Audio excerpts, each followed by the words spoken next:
Hello guys and welcome to the moon. My name is Carl and I'm ready to bring you this cryptocurrency video and this interview with Crypto Zombie. Welcome to the channel. How are you doing today? I'm doing great, Carl. Thank you so much for finally having me on. I've been watching your channel for a while. I think you and me actually started our channels like kind of around the same Yes. time. So it's been really interesting to see that sort of boom and bust cycle, dealing with the altcoin explosion, then, watching most of them fall, lose 90%, then everyone focused on Bitcoin. And now we're back in it with the DeFi, the NFTs, and it's like the craze is happening all over again. So yeah, this has been a long overdue opportunity. Thanks for having me on. Yeah, very cool. Yeah, I do remember we started out pretty much the same time. You started a little bit earlier than me. I think when I started my channel, I remember you had like 4,000 subscribers. So you had a small head start, but we definitely started at the same time in the beginning of the bear market. I think that both our audiences are quite similar. I mean, we do a lot of trading, both of us, on our channels, and we talk about some fundamentals.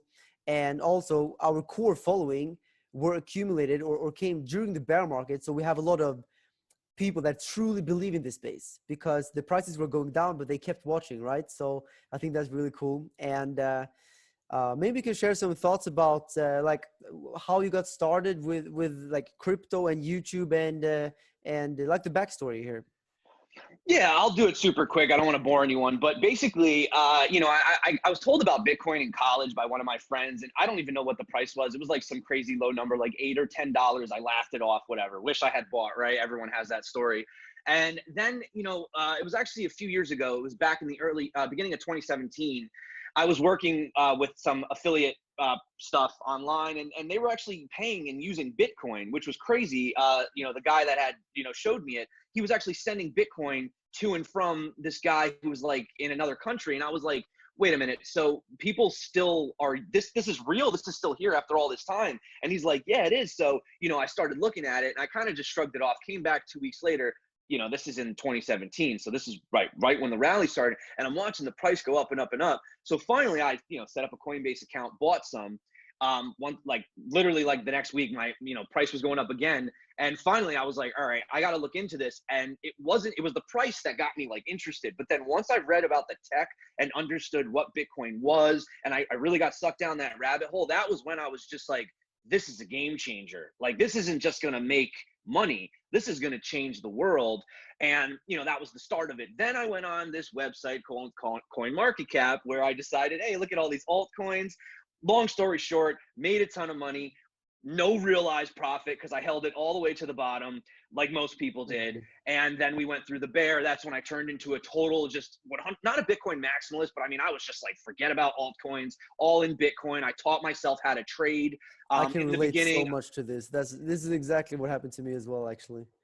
yeah, in the beginning, I was not good at trading. I actually lost a lot of trades. I'll be the first person to admit that. And over the time, I just started really learning. Because Bitcoin has this very specific way how it moves. It's not like any other chart. Like, we get the Bart Simpsons. Bitcoin loves those triangle breakouts. It's like you learn it. It's like a living, breathing thing. And finally, once I kind of tuned in, I just loved it. And I was trading Bitcoin during the whole bear market. And then now altcoins got big again. So I've once again started diversifying back into altcoins as well.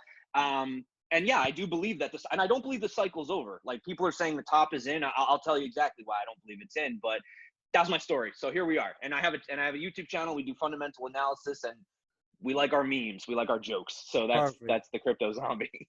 Very nice. Yeah, the link will be down below to Crypto Zombies channel, of course. So yeah, you said that you basically got wrecked in the previous bubble, just like everyone else. I also held some altcoins that also, yeah, I mean, they're worthless now, right? So I guess my question now is, what did you learn from the previous bubble? And what are you using? What knowledge are you using to prevent this from happening again? Because we are experiencing a similar cycle now. So what is your profits taking strategy? Well, I mean, granted, we only have a few cycles to go off of. So, as far as our I guess analysis can go. I'm only basing this off of a few historical 4-year cycles. But, for the most part, Bitcoin tends to lead the rallies. It seems every time Bitcoin is the leader, altcoins lag, then altcoins usually tend to attempt to catch up to Bitcoin. And then once Bitcoin peaks, it seems like the traders kind of get their last hurrah. They all rush into the altcoins. And then that's usually the signal. Once you get altcoins going like 100x or something like that, that's usually a top signal. Now, I haven't seen that yet. But what I have seen is the same thing that I saw in 2017, which is like flavor of the week trends, right? In 2017, it was all about smart contract platforms or whatever buzzword it was back then. I honestly don't even remember. This year, it started with the DeFi boom, the bubble. We saw that, everybody was buying pancakes and pickles and everything else. And now, we've moved into this other thing where Polkadot, for example, has become a very hot ecosystem. Cardano is on people's radar. So those are things to keep your eyes on. But we've also seen DeFi evolve now into things like insurance. Okay, so those are, things I'm keeping my eyes on, as well as the NFT craze. Now, in my opinion, do I think that these will last? It doesn't really matter whether the trend itself lasts. The amount of projects and altcoins within that niche are not going to last. Like, for example, yes, Cardano has broken all-time high as a smart contract platform. Polkadot is breaking all-time highs, but there's a lot of them. I mean, literally over 8,000 altcoins that came out that are still sitting lower than 85, 90% down. So trying to really find those gems is going to be the difficult task. But in the meantime, there's so much opportunity to make money with altcoins, but I'm very transparent on my channel with people. Like, I don't have an intention in holding these altcoins forever. I mean, I plan on taking profits. And for me, the end goal is to just accumulate as much Bitcoin as possible. So that is my ultimate goal. But if I can utilize some of these altcoins to get to that goal, then that's what I'm going to do. Because, some people, they're maxis and they just say like, oh, there's, I get it, guys. I understand why Bitcoin is so special, but to sit back and pretend like these other projects and these other coins don't actually contribute, that's being a little short-sighted, I think. Okay. So I really agree with you that there are altcoins out there that definitely will do well in the future. But even altcoins with solid fundamentals, even them, they fell more than 90, even 95, up to 97% in the previous cycle. And let's say you have an altcoin that goes 5x or 10x or whatever. Where do you take profits? What's your strategy? Like, where will you sell? Right. Well, Bitcoin also has phenomenal fundamentals, and that fell 80%, 84% as well. So Exactly. no one is safe. No one is safe in the bear market. But yeah, my strategy is very, very simple. Some people overcomplicate it. I'm a really simple guy. If it's something I believe in, I'll dollar cost average up to a certain point. If sometimes, you can do these quick flips on altcoins as well. You could just kind of buy, whatever, buy the hype. But usually what I'll do is if I'm 100% in profit, essentially, like I've doubled my money, I just take my half back and I just let the rest ride, because you really can't go wrong. As long as you get back your initial capital, then everything else is just free money. The problem is when people just go all in with everything that they have, your coin is up 10x, 20x, and you haven't taken any form of profit. I think that's when it just gets irresponsible, because I've watched altcoins, pump 10x, 15x only to have like 70%, 80% crashes. I mean, Matic, for example, who just rebranded to Polygon. Now they're doing great right now. I mean, they're back up to highs, but I mean, they had a 74% crash that happened with some Binance issue a while ago. And, a lot of people panic sold, and you know what I mean? It's just like, the two biggest problems is either selling too soon, right? That's a problem, or holding for too long. And that's a strategy that you really can't teach to people. It takes time in the markets to really learn how these markets work. And I think that you and I, that's kind of what we're trying to do. Back in 2017, a lot of, and I don't want to name any influencers, but there was a lot of just like hold forever, never let go, believe. And, these people got wrecked. And I think that now we need to look at it realistically, as in it is in cycles, and you need to take profits, because hodling forever, unless it's Bitcoin, that's my opinion, is dangerous. And this goes for any crypto, because we just don't know, Mm-hmm. Yeah, very good point. I share the similar view here. I think Bitcoin is the only coin that I truly will hold no matter what. Even if it goes down 95%, I'm fine. I know it's going to be back. And I think you have the exact same view. Altcoins, I mean, there's always this risk that there's another altcoin in the future that will do what your altcoin is doing, but better. And the competition is there. You're seeing like 9,000 altcoins. And let's just agree that there's a lot of risk there. And I think, yeah, I also think we should take profits. And yeah, so learning from the previous bull cycle, we know that, like you said, in the top, we will see probably these 50x, 100x every single week. And it seems like you believe that we didn't see this top yet. And I would probably agree. I think it seems like we could have some more potential to the upside. I mean, definitely in Bitcoin, but maybe also in altcoins. Well, I mean, I could show you some like just some basic trend lines that just show like just things that confirm to me why I don't believe it's over. I mean, first of all, just fundamentally, Carl, the institutional interest, the companies putting it on their balance sheets, even just being a U.S. citizen, the city of Miami, the mayor, looking to allow people to be paid in Bitcoin, allowing to have the treasury have Bitcoin, potentially on the balance sheets, nations admitting that they can't keep up with Bitcoin, that their fiat is essentially worthless. I mean, these weren't happening in 2017. So you can compare it technically. And I do agree. There's an old saying, you show me the chart, I'll tell you the news, right? Sometimes people go to the news to try to explain what's happening. Often it is a lot of technicals, but I think right now there's some fundamental interest, especially the fact that people are waking up to this ridiculous money printing. We're having more stimulus again in the US. And yeah, I mean, these guys are like, well, I can either hold this thing, which just keeps depreciating, or I can put it into something better. And it's hilarious because right when MicroStrategy started buying, that literally started the direct inverse relationship between gold and Bitcoin. So even gold is no longer proving to be as good of a hedge as it used to be. And I think everyone's waking up to realize, like, we live in a digital era, and it's just Bitcoin is the answer for the world that we're progressing to now. This is just what it is. You gotta, just like some people can't accept the fact that NFTs, why would you want to pay for a picture when you can just copy paste it? I mean, guys, like things evolve, and if you get stuck behind, you end up like Peter Schiff. And how's his portfolio been looking the past 6 months? If it's mostly gold, I bet you ours are performing better, right? So yeah, I agree. Like gold has really underperformed, I think. I mean, I'm very disappointed in how gold has been performing. I actually held a lot of gold back in the days before I went into crypto. Basically my whole net worth was in gold and silver. But ever since I learned about Bitcoin, I just completely dropped gold. I never bought gold again. I didn't sell my old gold. I still keep it, actually. It's physical gold. I never got around to sell it because it just, I don't know. I felt that was like my future. It was like a future hedge against. Now, of course, my crypto is massively much more like the gold is like a small little part of my portfolio now because I just made so much money in crypto. But fundamentally, I love gold. I think gold has this track record of thousands of years, right? And it's always going to be there. It's always going to hold value. But like you said here, like we are in a digital world now. And this is something that we never saw throughout these thousands of years.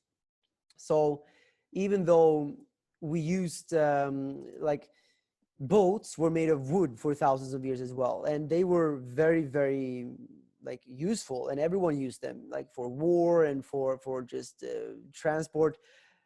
But eventually a better technology came out, and now we use steel. We use these new like better versions of boats. And even though thousands of years of wooden boats were amazing, now times are changing. And I think the same is for money.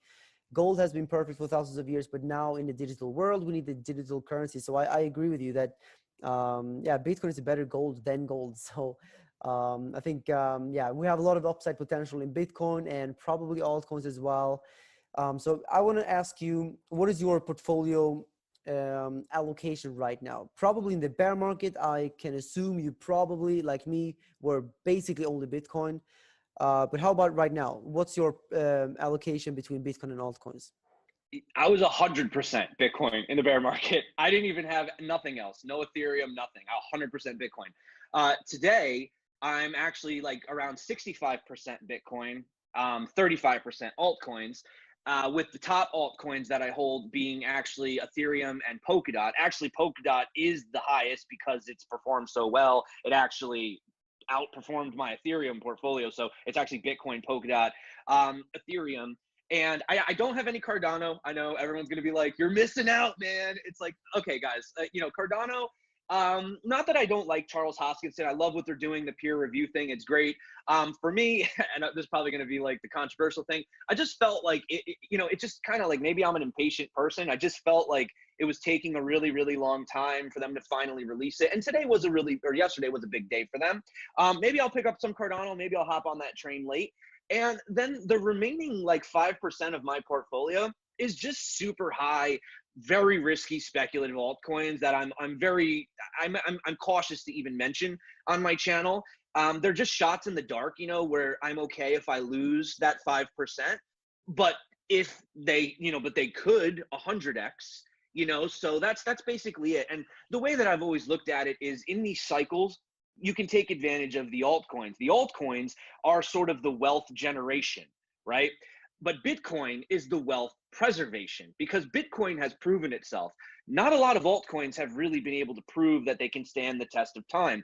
You might be able to argue Ethereum has. Ethereum, in my opinion, almost shouldn't even be called an altcoin. I think it really has proven its worth. And people talk as much garbage as they want about it. But come on, if you're using Uniswap, if you're using USDT, if you're sending somebody any type of, dollar pegged funds, I mean, they even have wrapped Bitcoin on Ethereum, which I used to keep my Bitcoin exposure, but still be able to use the network. You got to give it to Ethereum. And I would have said a year ago that I wouldn't place my bet on Ethereum, but I actually could see Ethereum being around for many years. And the reason is that it has the network effect that Bitcoin has already sort of established. It has the best apps I've ever used. I mean, Uniswap could be better in certain cases. I would prefer if they could add a little more features, limits, and stuff like that, rather than just everything being a market buy. But for the most part, if ETH 2.0 really delivers, finally does deliver on what they're saying, and these gas fees get lowered, and Ethereum proposal 1559 with the burn and everything, it's going to be really, really difficult for these other competitors, Cardano, Elrond, Polkadot, to really keep up with Ethereum. So that's why I keep my main hedge in Bitcoin and Ethereum. But I do also realize that things like Cardano, Elrond, Polkadot have potential as well. And then getting back to just the small, the 5% that I do on I probably have like 20 or 25 like just small cap coins that just, if I lose everything, I don't care. But if they do well, they could be 100x's. So that's like my game plan short term. Perfect. But And it will come to an end, though. I mean, in yeah, my opinion. So people don't like talking about that part of the market cycle, though. They don't like hearing about the potential bear that comes back again. But I mean, what do you think? I mean, I know this is your channel, and you had me on, but as far as the 4-year cycle, I mean, do you believe that it's still just based on the halving, the stock to flow, the 30%, corrections a couple times, and then we do the whole thing again, or do you think that this time, because of the fundamentals, it's totally different? Because we only have 3 cycles to really look at, so this time could literally be different. Hindsight 2020, but yeah, that's true. The sample size we have is not huge. We only had these cycles that we've seen so far, but it does seem quite consistent, right? And I think that you probably also have researched the stock to flow ratio model a lot, and it just seems like it's so significant. It really seems to be very powerful. The price really perfectly aligns with the stock to flow ratio, and the trend is your friend. I mean, if you look, like, that's the first rule in investing and trading. Like, if you see clear trend, it's likelier that the trend is going to continue rather than just randomly switch direction. And the trend currently for Bitcoin is that the stock to flow ratio is going to continue. And I just have to be rational and think that $100,000 before the end of this year should be very, very likely to occur based on this model. I've been saying it throughout the whole bear market, basically. And according to Plan B, we could see even up to $300,000 before the end of this year. And I think that's also possible, not only based on the ratio, but also based on the institutions coming in. We're seeing such a huge hype for Bitcoin and crypto right now, bigger than we've ever seen before. And I think that we still haven't seen anything yet. I mean, I think we're going to see thousands of publicly traded companies start following Tesla, start putting Bitcoin on the balance sheet, because right now we only have like a dozen that actually did it. So this is going to definitely push the price up massively. And I think that, yeah, institutions are buying Bitcoin, and it seems like they're going into Ethereum as well. I'm super bullish, and I think we're sharing the same view in that sense. Oh yeah, I mean, every day it was making news who invested. Yeah. In maybe a year's time, it's almost going to be making news who didn't invest. Like, what, you don't have it yet? You know what I mean? Like, it's that's the type of pressure and the FOMO that I think that's going to run into this thing. And it's a beautiful thing because it's one of those first sort of examples of an opportunity where the average retail trader actually had an opportunity to front run the institutions. Usually they have the behind the scenes IPOs, then they release it to the public, and then the public gets to scramble for whatever's left. Whereas like we actually have, and still kind of do have, the opportunity to buy now. And it's funny because, everyone, like even my dad, I've been talking to him for years. He knows what I do. And he held off on buying. And, when it hit 20K, he was like, oh, it's way too high right now. I can't buy.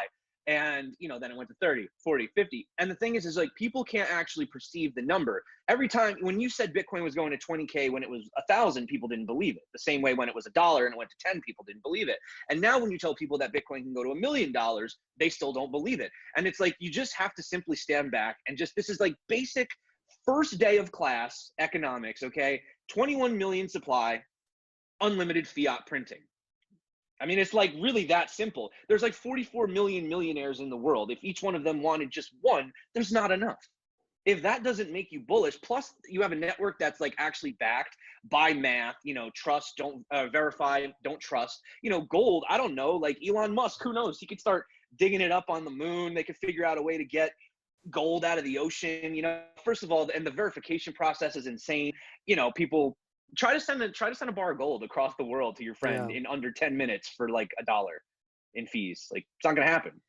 Yeah, Bitcoin is infinitely better than gold, actually, when you look at it. I mean, first of all, you can send it like you say, but also how divisible it is. Like you've never seen a money as divisible as Bitcoin in the history of humankind. So I agree with you that like Bitcoin just completely changed the game. Although some people argue that because it's divisible, it's not 21 million, which is hilarious. If you've heard that, it's like, what was that example? They were like, oh, so I get it. Like if I cut the pizza pie into more slices, we can feed more people, right? That's how we solve world hunger. It's like, there's more slices, but it's still the same pie. I mean, if you feed 18 people half slices, those people are going to be hungry, right? It's because it's not more pizza. But they'll come up with anything to try to cause FUD. And I think it's a lot of people that just missed the exposure. They didn't get in, and now they're just trying to justify why they were wrong. And like Peter Schiff. Yeah, well, he might be a top indicator. I think when Peter Schiff finally buys, I might have to sell some, because that might be the top. Yes, indeed. That's what I'm saying as well, for sure. All right. So you said that Bitcoin is your biggest allocation, and then Polkadot, and then Ethereum, right? Mm-hmm. Yeah. And I guess it would be interesting to listen to your view on Polkadot. Do you have any price prediction for Polkadot? And like, because why you're holding so much of it? So you must be bullish. Well, actually, funny story. I wasn't holding as much of it. It just performed really well. The same way how I think it's funny, guys like Kevin O'Leary, 3% Bitcoin, whatever. It's like, well, that 3% is going to end up being 30%, then 50% of your portfolio without you trying. So that's kind of what happened with Polkadot. But yeah, Polkadot is not a perfect chain either. Don't get me wrong. I mean, there are things about it that maybe I think could be better. But I love the idea of interoperability. I love the idea of blockchains being able to communicate with each other, because that's a problem. If you're not building on top of Ethereum using ERCs, Bitcoin technically can't talk to Ethereum, which can't talk to Cardano. So that is something that's always interested me a lot. Plus, it came from the co-founder of Ethereum as well. But yeah, I mean, you can watch my channel for fundamentals. I mean, we talk about Polkadot all the time, but just for fun, for price prediction. So I was kind of comparing Polkadot to where Ethereum was a few months back, and looking at, even if it was just to get to the level of where Ethereum was a few months ago, that would have been a 10x from where it was when I made that prediction. So I had actually said that Polkadot would be able, I think it could hit $100 easily. But after looking at the way this market has actually been taking off, and realizing the amount of interest, I've actually upped that to a $200 target for Polkadot. You can quote me on it. I mean, I don't care. I'm happy to be wrong, but I think it's a total possibility, which it's a little under a 10x from here. It's like, I was Polkadot $35. I forget right now, but yeah, I mean, and it's a very, very, very promising chain, and I think it solves a lot of the issues that Ethereum has. And here's another thing too, I just want to point out. It doesn't have to be at one, be all end all. People think it has to be this, it has to be that. I just, in the same way that you can have like, Ford and Toyota and, Mercedes, you can also have Coca-Cola and Pepsi. You can have Ethereum, Cardano, and Polkadot, or whatever. They could all have their own use cases. You could find enterprises, maybe they prefer Polkadot or something, and decentralized finance applications, they prefer Ethereum. So it would be probably in the best interest, not financial advice, to be sort of exposed to all of them in a way, just in case one takes off. But yeah, I mean, for me, Polkadot, I've become obsessed. I mean, the more I look into it, the more I love the relay chain. I love the parachains. I just really love the tech of it. So, yeah, so that's my price prediction. $200 Polkadot, take it or That's leave bullish. it. Very That's pretty bullish. bullish, I know. Yeah, it's possible though, but it, obviously, a lot of it depends on Bitcoin too. Bitcoin is the tide that rises. All the boats rise with it. So, if we have a Bitcoin top tomorrow, then no, we're not going to get a 200 Polkadot. But if Bitcoin hits these levels that you and I are looking at, the stock to flow 288K type level, then yeah, $200 Polkadot is absolutely possible. And then I guess the question is how many X's is Polkadot going to do against Bitcoin? Because if Bitcoin goes 5x, then we're only looking at like, it depends, because the Bitcoin price, of course, is what we're always comparing to, because you said yourself that your end goal is to have more Bitcoin, right? But do you think that Polkadot is going to outperform Bitcoin this year? Yeah. Yes, this year. Yes. Yeah. But like within the next cycle, I don't know.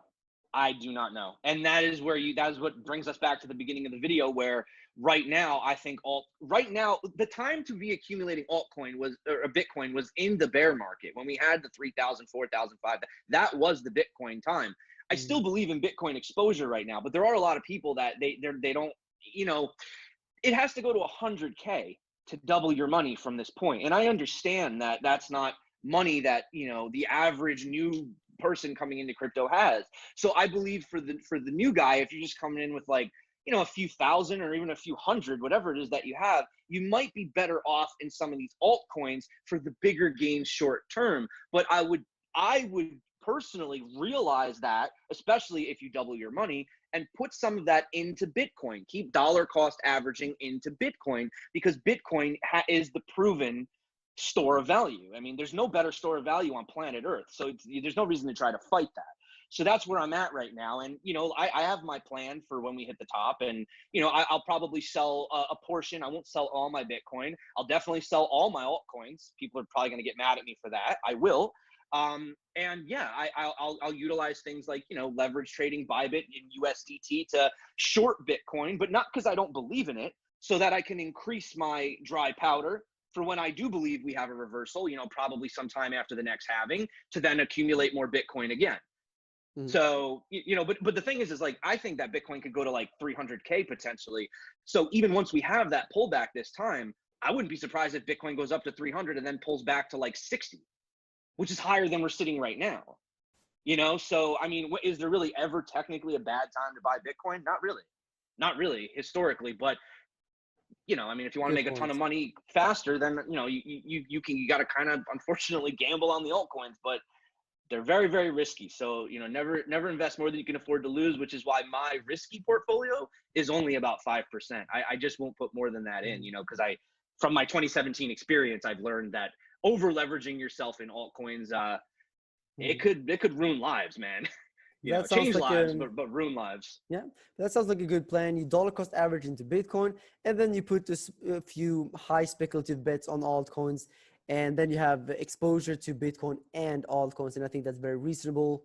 I also have exposure to altcoins, and yeah, thank you so much for all of these very, very interesting topics. I think there was a very good collaboration. And guys, if you enjoyed this collaboration, you have to go down and smash the like button. We want to reach 10,000 on this video, that's for sure. And if you want to have Crypto Zombie here in the future, leave a comment down below how much you like this video. And yeah, do you have any final words before we wrap this up? No, I just want to say thanks for having me on the channel. You know, maybe next time we could do more. We could look into charts, because I do charts on the Perfect. channel, but I thought it was a nice fundamental intro. So yeah, everybody out there watching, you know, you guys are early on both Carl's channel and my channel. You know, I don't believe the top is in, and be safe out there. And you know, yeah, I mean, like Bitcoin's proven. So like I said, guys, you can't go wrong. DCA. And that's it. Thank you so much, man. You're really awesome, Carl. Love your content and love your audience. Thank you so much for having me on. Perfect. Thank you so much. See you in the next collaboration. Bye.